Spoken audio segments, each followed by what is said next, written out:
10th class के सभी विद्यार्थियों का आज के इस वीडियो में बहुत बहुत स्वागत है।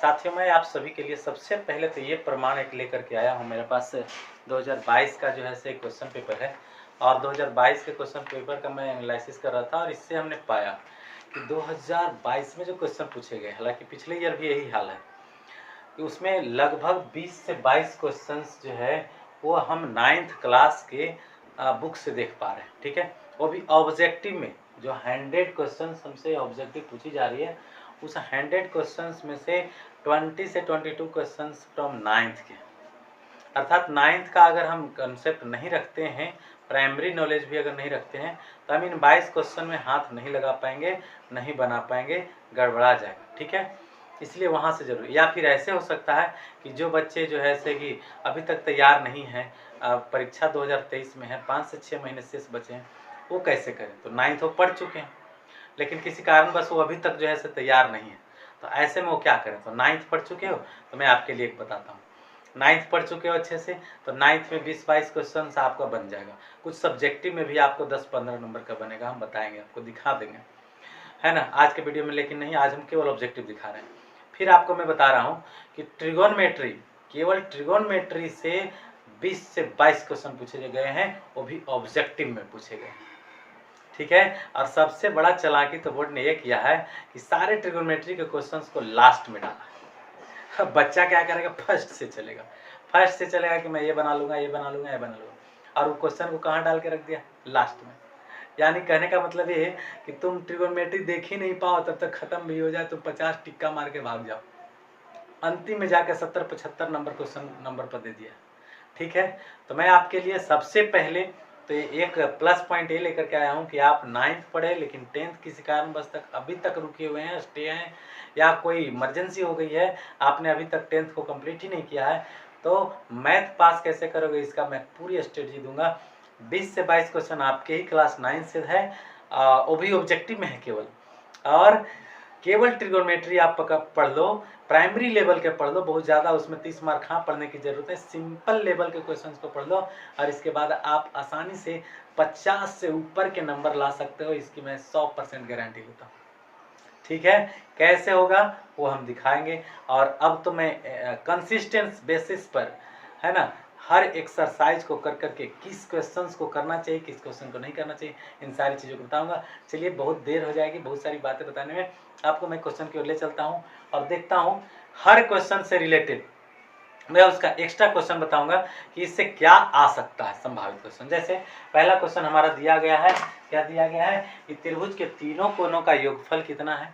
त्रिभुज के तीनों कोनों का योगफल पूछा जा रहा है आपसे, कितना होता है कि कौन नहीं जानता है। त्रिभुज है, ये तीनों कोनों का जोड़ क्या होता है? 180 डिग्री की होती है, तो हमारा तो आंसर हो गया। लेकिन बाय द वे अगर त्रिभुज ना पूछ करके चतुर्भुज पूछे तो क्या कहिएगा कि इन साल तो त्रिभुज आया था, हमको चतुर्भुज क्या है पूछा? नहीं, हम चतुर्भुज को भी जानते रहेंगे। तो चतुर्भुज के चारों कोनों का जोड़ कितना होता है? तो क्या करना बॉस, ये काली विकर्ण ऐसे मिला दो, इधर त्रिभुज बन गया, इधर त्रिभुज बन गया, इस त्रिभुज में 180 डिग्री का कोण है, इस त्रिभुज में 180 डिग्री का कोण, दोनों मिला करके कुल जमा कितना हो गया? 360, 18 दूनी 36 हो गया कि नहीं? चतुर्भुज के चारों कोनों का जोड़ 360 डिग्री, अब त्रिभुज के तीनों कोनों का जोड़ 180 डिग्री। अब इसके बाद अगर बॉस पूछता है कि पंचभुज के, तो पंचभुज के लिए भी क्या कोई ट्रिक है? हाँ है, चलो देखो पंचभुज के लिए क्या है। 1 2 3 4 5, 5 हो गया, 5 भुजा से बना त्रिभुज पंचभुज कहलाता है। अब क्या करो कि इसको हम त्रिभुज बना देते हैं, एक त्रिभुज बन गया और यहाँ से ऐसे मिला दिया, 2 बन गया, 3 बन गया, 3 त्रिभुज बना कि नहीं बना बताइए? 3 त्रिभुज बना। अब क्या हमें याद करना पड़ेगा? 180, 180 और 180 कितना हो गया? 18 तिया 54, 180 गुने 3 कर दो तो 540 आ गया। इसमें क्या किए थे? 180 गुने 2 किए थे, कितना आ गया था? 360 डिग्री आया था। इसी प्रकार से आगे जितना भी भूज भाज करे सबका दवाई है, मेडिसिन है। बस हमारे साथ बने रहिए। चैनल्स को अब तक अभी तक सब्सक्राइब नहीं किए तो सब्सक्राइब कर लीजिए, लाइक कर लीजिए, शेयर अवश्य करिए ताकि लोग हमसे जुड़ें और हमारे द्वारा इस मैट्रिक के बहुमूल्य क्लास को सीख सके, समझ सके। चलिए नेक्स्ट क्वेश्चन हम यहाँ से आते हैं। लिखा है, इसे मैं इरेज कर दूं। तो ये जो क्वेश्चन हमारे लिए दिया गया है कि त्रिभुज है, एक त्रिभुज है PQR। त्रिभुज क्या है, कौन सा त्रिभुज है, त्रिभुज PQR। एक त्रिभुज कैसा है, P है, Q है, R। अब इस त्रिभुज PQR में, इस त्रिभुज PQR में है ना, इस त्रिभुज PQR में PQ बराबर PR। PQ जो है वो किसके बराबर है, PR के बराबर है। PQ जो है वो PR के बराबर है, क्लियर है। PQ PR के बराबर है और एंगल Q 40 डिग्री, ये 40 डिग्री है। तो इस त्रिभुज में क्या हुआ है, ये 40 डिग्री का कोण दिया हुआ है। Q कितना है, 40 डिग्री, ये 40 डिग्री दिया हुआ है। पूछ रहा है कि एंगल P का मान क्या है। अब सोच करके देखो, अगर ये त्रिभुज के ई भुजा बराबर है तो किसी भी त्रिभुज के अगर दो भुजाएं बराबर है तो वह त्रिभुज कैसा है, समद्विबाहु, दो भुजा बराबर। तो जिस त्रिभुज के दो भुजा बराबर उनके दोनों कोण भी बराबर होते हैं। कैसे, इसके सामने का कोण ई और इसके सामने का कोण ई, दोनों के दोनों बराबर, अर्थात ई 40 तो ये भी 40, ठीक है। समद्विबाहु त्रिभुज के दोनों कोण और दोनों भुजाएं भी बराबर होती है। बराबर भुजा के सामने के कोण बराबर होते हैं, यही नियम है। बराबर भुजाओं के सामने के कोण क्या होते हैं, बराबर होते हैं। एकदम जबरदस्त तरीके से आप सीख लो, एकदम गर्दा उड़ा दो। इन साल 2023 में ऐसा नंबर फाड़ूस ले आओ। इस बार तो हमारी टारगेट है बच्चों के साथ 560 नंबर, 460 नंबर लाने की। सारे बच्चे को तैयार करा रहे हैं, जितने भी हमारे पास ऑफलाइन क्लास में पढ़ते हैं सारे बच्चे से यही उम्मीद लगा करके और उसी तरीके से तैयारी करा रहे हैं और आपके लिए भी हम कंटेंट्स लेकर के आ रहे हैं। चलिए, तो ये त्रिभुज से संबंधित था। क्वेश्चन पूछा गया कि P का मान क्या होगा। ये 40 कितना हो गया भाई, दोनों मिला करके हो गया 80, इन दोनों को जोड़ने से हो गया 80। कुल जमा होता है कितना, त्रिभुज के तीनों कोण 180। 180 में से 80 गया, कितना हो गया, 100 डिग्री। अर्थात P का मान कितना है, 100 डिग्री है। ठीक है, आसान है, एकदम बना लेंगे आराम से, बिल्कुल कोई टेंशन होना नहीं चाहिए। अच्छा चलिए, अगर आपसे पूछ देता कि कोई त्रिभुज जो है समबाहु त्रिभुज है, समबाहु त्रिभुज है, तो समबाहु त्रिभुज के प्रत्येक कोण कितने डिग्री के होंगे। तो प्रत्येक कोण चूंकि बराबर होंगे, समबाहु के तीनों भुजाएं बराबर होती है, अतः तीनों के तीनों कोण क्या रहेंगे, बराबर रहेंगे। तो तीनों के तीनों जब कोण बराबर रहेंगे तो कितने डिग्री के रहेंगे, 60 डिग्री का जो होगा, तीनों के तीनों कोण होगा। अतः इसको आप आसानी से कर सकते हैं। चलिए, अगला क्वेश्चन दिया हुआ है 3रा नंबर, ये बन गया, ये बन गया। अब 3रा पार आते हैं, सबसे छोटी प्राकृत संख्या। अच्छा देखिए, सबसे छोटी प्राकृत संख्या, सबसे छोटी पूर्ण संख्या, सबसे छोटी सम संख्या, सबसे छोटी विषम संख्या, सबसे छोटी अभाज्य संख्या, सबसे छोटी मतलब कई तरह के क्वेश्चंस हो सकते हैं। तो उन सब में हम सबसे छोटी प्राकृत संख्या की बात करें तो सबसे छोटी प्राकृत संख्या जो होती है वह होता है, क्या होता है जी, 1 होता है। अगर सबसे छोटी पूर्ण संख्या की बात करें तो क्या होता है, 0 होता है। सबसे छोटी पूर्ण संख्या 0 है। सबसे छोटी पूर्णांक संख्या की बात अगर कर देना है तो ये तो असंभव है लिखना ही, क्योंकि ना तो सीमा रेखा है छोटी की और ना सीमा रेखा है बड़ी की। ठीक है, तो पूर्णांक संख्या कभी आपसे पूछा ही नहीं जाएगा। हाँ, अब पूछा जाएगा कि सबसे छोटी सम संख्या कौन है, तो सबसे छोटी सम जो संख्या होती है वो क्या होता है, 2 होता है। सबसे छोटी विषम संख्या अगर पूछे तो क्या होता है, विषम संख्या अगर क्वेश्चन में देगा तो कभी भी उसमें ऑप्शन 3 पक्का दिया रहेगा, और नहीं तो हो सकता है कि अगर 3 नहीं दिया है तो 1 देगा। 90% चांस है कि 3 देगा, और उसमें से 10% मान लीजिए कि कभी कभार 1 दे देगा, उसमें 3 लिखेगा ही नहीं, तो 1 फिर मार देना है। ठीक है, यही इसका फंडा है ना, इसमें भी गड़बड़ी उत्पन्न हो सकती है। अब सबसे छोटी अभाज्य संख्या अगर पूछे तो क्या होगा, तो सबसे छोटी अभाज्य संख्या वही सम संख्या को ही कहा जाता है सबसे छोटी अभाज्य संख्या। क्योंकि अभाज्य संख्या वे संख्या है जो किसी से ना कटे, तो 2 को हम ऐसा मानते हैं कि वो भी तो किसी से नहीं कटता है कि नहीं। अब 1 तो भाई अलग ही है, उसका तो विधान है कुछ अलग है। ठीक है, तो इस क्वेश्चन से संबंधित हमने 3, 4, 5 क्वेश्चन आपको बता दिया संभावित। अब हम आते हैं कौन परिमेय है, कौन अपरिमेय है। देखिए, इसका पूरा कॉन्सेप्ट 9th में ही था, अब 10th में भी दे देता है, तो 9th में भी सीख लिया, 10th में भी सीख लिया, तो आप आसानी से इसको कर पाते हैं। ऐसे हम शॉर्टली इतना ही बताएंगे कि जो संख्या रूट में रह पाएगी, रूट के अंदर ही रह पाएगी, बाहर नहीं निकल पाएगी, जिसका वर्गमूल संभव नहीं है, रूट के अंदर वाली संख्याएं अपरिमेय है, बाहर नहीं निकलने वाली संख्या अपरिमेय है, और जो रूट के अंदर रखे बाहर निकल गया वो परिमेय है, और जो बिना रूट फुट के है डायरेक्ट बिना रूट वाला वो तो ऐसे ही परिमेय ही। जैसे लिखा हुआ मिला 2/3, मिला 4/5, मिला 2 मिला 3 -6 -7 कुछ भी लिखा हुआ है ना, ये सब के सब क्या है, परिमेय संख्या है। ठीक है। अब अगर रूट के अंदर लिख करके पूछ रहा है तो उसके लिए भी तो y है ना।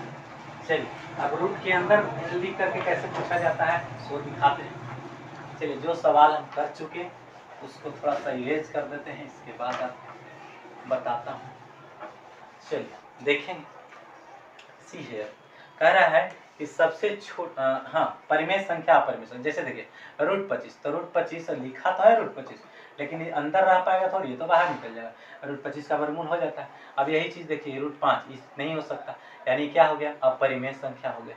अभी 1/√2 ही क्या है, परिमेय थोड़ी है, अपरिमेय संख्या है, क्योंकि रूट के अंदर 2 है और 2 का वर्गमूल कंप्लीटली नहीं हो सकता। √2 का वैल्यू क्या होता है, 1.732 होता है, लेकिन कोई बोले कि √4 का वैल्यू क्या होता है, तो 2 होता है। तो ऐसे एग्जैक्ट वैल्यू जिसका आ जाता है वो अपरिमेय है, और जिसका ऐसे आता है वो अपरिमेय है। क्लियर है। हाँ तो परिमेय अपरिमेय छाट लीजिएगा। यहाँ देखिए √3 + √3 लिख करके पूछ रहा है कि परिमेय है कि अपरिमेय। तो √3 और +√3 आखिर क्या हुआ, 2√3 हुआ, तो है तो अपरिमेय ही है कि नहीं, अपरिमेय संख्या के अंतर्गत है। अब हम आगे बढ़ते हैं। यहाँ पर भी पूछ रहा था कि ये क्या है, अपरिमेय। कौन अपरिमेय है, तो क्या 1.3 अपरिमेय है, 1.3 बार लगाया हुआ, क्या ये अपरिमेय है, नहीं, ये परिमेय संख्या इसको माना जाता है।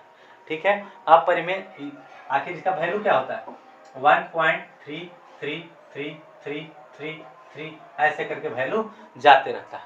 लेकिन फिर अपरिमेय संख्याएं कैसे लिखी जाएगी, आखिर अपरिमेय संख्याओं का भी कोई पैटर्न होगा। चलिए अपरिमेय संख्या का पैटर्न देखिए, 1.2323233333 इस तरीके से लिखते चला जाएगा, अनलिमिटेड है ना। एक संख्या जो है से हर बार डिजिट में बढ़ते चला जाएगा। और भी कई तरह की अपरिमेय संख्या लिखी जाती है, जैसे मान लीजिए क्या ऐसे कोई लिख रहा है 1.01 है ना, फिर अगला में लिखा 001, फिर अगला में लिखा 0001, फिर अगला में लिखा 401, ऐसे करके बढ़ते चला जाएगा, बढ़ते जाएगा, रिपीटेड एडिक्शन। तो ऐसी संख्याओं को अपरिमेय संख्या में लिखे कहा जाता है, माना जाता है। और ये संख्या डेसिमल में तो है, संख्या तो ये भी डेसिमल में, ये भी डेसिमल में, इसका भी सीमा रेखा नहीं, इसका भी सीमा रेखा नहीं, लेकिन अपरिमेय संख्याओं की पहचान ऐसे हो जाती है। ठीक है। ऐसा अगर संख्या लिख रहा है देखिए तो उसमें कोई एक डिजिट जो है बार बार रिपीटेशन है, बार बार रिपीटेशन, ऐसी संख्याओं को हम उसमें। चलिए हमारा क्वेश्चन 4 तक का फिनिश हो चुका, 5 तक का फिनिश है। अब हमारे पास जो क्वेश्चंस हैं उनको मैं आपको सॉल्यूशन दे देता हूँ, जस्ट कुछ ही क्षणों के अंदर खत्म हो जाएगी। √12 का परिमेयकारी गुणांक पूछ रहा है कि √12 का परिमेयकारी गुणांक बताओ। तो देखो भाई √12 लिखा है, ठीक है, पहले इसको तोड़ो, जितना तुम तोड़ सकते हो, इसको फोड़ो, मारो, तोड़ो, ठीक है। तो इसको तोड़ोगे तो रूट के अंदर क्या हो जाएगा, रूट के अंदर क्या लिखेंगे, 4 गुने लिखेंगे 3, और 4 तो बाहर निकल गया, अंदर क्या रह गया 3, तो अंदर 3 का मतलब कि 3 का वर्गमूल नहीं निकाल पा रहे हैं आप, तो 3 का ना निकाल पा रहे हैं, जिसका ना निकाल पा रहे हैं उसको परिमेय बना देना है। तो उसको परिमेय बनाने के लिए करेंगे क्या, तो एक और √3 से अगर गुना हो जाती है तो ये √3 गुने √3 मिलकर 3 और गुने 2 मतलब कितना 6। बात समझ में आया। तो ऐसे करके परिमेयकारी गुणक पूछ रहा है कि किस संख्या से हम उसको गुना करें ताकि वह संख्या खुद परिमेय बन जाए। तो दैट मीन्स कि हमसे परिमेयकारी गुणक के बारे में क्वेश्चन पूछी गई। तो परिमेयकारी गुणक क्या हुआ, √3 हुआ। आंसर क्या डालेंगे, √3 डालेंगे। कोई बच्चा क्या करेगा कि नहीं 12 है ना, तो 12 को √12 से कर देंगे तो परिमेय बन जाएगा, बन तो जाएगा, इसमें भी कोई शक नहीं है।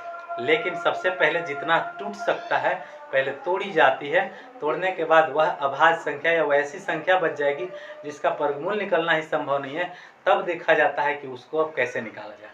तो जैसा कि यहाँ पर हमने करके आपको दिखला दिया, 4 और 3 में तोड़े। अच्छा जिस बच्चे को याद ही नहीं रहेगा कि 4 और 3 में तोड़े तो वो क्या करे, तो वो यह करे कि 12 को ऐसे तोड़ दे, 6 दूनी 12, 2 से 2 3 6। अब समझ में आया, 2 का पेयर लग जा रहा है बाहर हो जाएगा, इसका पेयर नहीं लग रहा है तो कभी अंदर नहीं होने वाला, सॉरी बाहर नहीं होने वाला है। क्लियर। तो अब हम चलेंगे, एक क्वेश्चन मात्र बची है। 3 सेंटीमीटर त्रिज्या वाले गोले का आयतन 25 पाई सेंटीमीटर स्क्वायर, मतलब ये ऑप्शन दिया हुआ है कि 3 सेंटीमीटर त्रिज्या वाले गोले का आयतन क्या होगा। तो गोला का आयतन का सूत्र क्या होता है, 4/3 पाई r का क्यूब, अब 4/3 लिख दिए, पाई का पाई लिख दिए। अब आर का वैल्यू कितना रखना है हमको, 3 रखना है। तो 3 का क्यूब 4/3 पाई का पाई और 27 हो गया। 3 9 या 27, 9 चौके 36, 36 पाई। तो 36 पाई सेंटीमीटर स्क्वायर यहाँ से ऑप्शन दिया हुआ है। आशा करते हैं कि आज का वीडियो आपको अच्छा लगा होगा, काफ़ी बेहतर लगा होगा। मैं ज़्यादा बढ़िया से बढ़िया कंटेंट